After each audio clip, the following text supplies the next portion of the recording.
Welcome to the 2022 Intermountain Sustainability Summit hosted by Weber State University.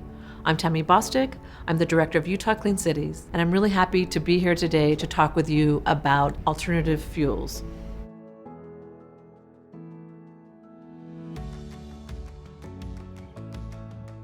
Before the advent of transportation as we know it today, we lived in a horse-driven economy. Everybody moved their goods with horses. The cities were incredibly polluted. They were incredibly stinky. It became the manure crisis. People didn't really want to give up horses. They just wanted to get rid of the manure. I think we're kind of in the same situation today. There are some really negative effects of burning fossil fuels and using fossil fuels. And when we look at our own city, here in Utah, when we look at the Wasatch Front and the heavy inversions, we know what that is. We're trapped with the emission crisis, very similar to the manure crisis of our times. This is the Green River. The U.S.'s annual oil consumption is equal to the volume of the water in the Green River flowing 7 days a week, 24 hours a day for one entire week. So what do we do with all of that oil? So an average barrel of oil is 42 gallons. It's about half of it goes to transportation, and the rest of it goes to create all of the products that you see on the screen. Straws, tires, aspirin, toothpaste, the syringes and the pills that deliver medicine into our systems are made from petroleum. In the glaze of our china, the finish on our tables, the linoleum on our counters, the tile on our floors. It wraps around us in fabrics that clothe our bodies. I want you to look at what you're wearing right now and tell me if there's one piece of your garment that is not somehow touched by oil. Given the fact that we are so heavily dependent on fossil fuels, is this a war to be won? No. Are we able to make a resilient change and attract forward? Yes, we are. So don't worry about being worried, but accept worry peacefully. The task ahead of us is difficult, but not impossible. So I would be remiss in not talking about my own personal experience in the oil industry. My father was a petroleum engineer. He was my hero. He led the industry with offshore drilling. He was also a master fracker working with the shale and fracking oil of the Uinta Basin. That's what brought us to Utah. My dad would be so proud of the work that we're doing today to move us away from fossil fuels. To have any kind of sustainable or resilient future, we must make dramatic changes today. Can we flip the switch and turn it off? No, we cannot. Do we have some great alternatives to the existing fossil fuel structure of today? Yes, we do. And one of them is hydrogen. Hydrogen is such an interesting fuel, and we're so excited to have the opportunity to be working with it in Utah. Right now, 90% of hydrogen in the United States is made with natural gas with steam methane reformation, SMR. So what if we were able to use renewable natural gas in the form of methane? Where would we get that methane?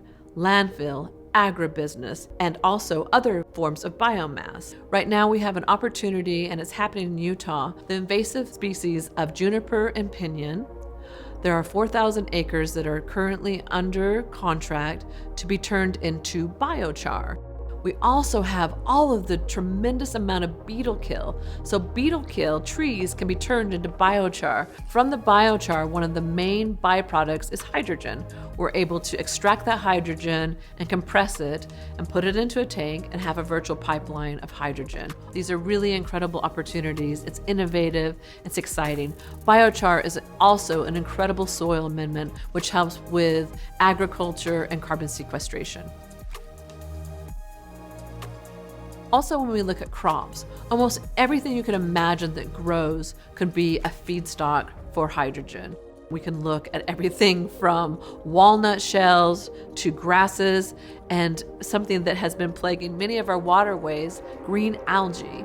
Green algae is also a great biomass producer of hydrogen. So as we move forward using biomass, which is renewable because they're renewable crops, we can certainly look at a much cleaner fuel source. It is not a fossil fuel, but it is able to be used in transportation very similarly to a biofuel.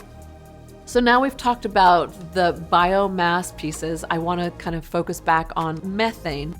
And let's be clear, natural gas is methane, whether it comes from fossil fuels or it comes from a renewable source. That's a very translatable fuel, and it's used exactly the same. So one of the things that we're doing that's so exciting in Utah is that we're using landfill gas. The US produces 3 times as much garbage as the global average. We are literally sinking under our garbage. Not only are we able to cover it and capture the methane, but we're also able to drill and extract hydrogen. It is a biomass, it's landfill gas. So these are very, very exciting opportunities that we're faced with. Essentially, we're able to work with what would be considered pollution or harmful as a greenhouse gas. We're able to capture that and turn it into what I think is the perfect trifecta: electricity, an actual fuel, and also hydrogen. So that is one of the fantastic solutions that we have on the table today to transition our transportation sector to clean, advanced fuels. To wrap it up, Utah Clean Cities is here to educate and to bring the conversation to the table of how we transition from our heavy dependence on fossil fuels to advanced fuels. I am here today to say that we do have great options moving forward, that we have drop-in fuels, that we have fuels that are identical, that come from bio sources that we can use in transportation today. One of the greatest opportunities that we have with hydrogen is that it uses 90% less battery than just a battery-operated vehicle, because we know the resources related to batteries are limited. It's called rare earth for a reason. Hydrogen has 3 times the power. It uses 90% less battery, so only 10% of a battery, which is essentially just a membrane to get the hydrogen to create the electricity and run the vehicle. So I don't know how it gets any better than that. It actually has a life cycle that is positive, that is resilient, and that builds a future that we can count on. Utah Clean Cities is dedicated to building a future with a portfolio of advanced fuels that we can count on, that we know will be clean, that we know that we have an abundance of. We know that we have a possible future with clean transportation. Thank you.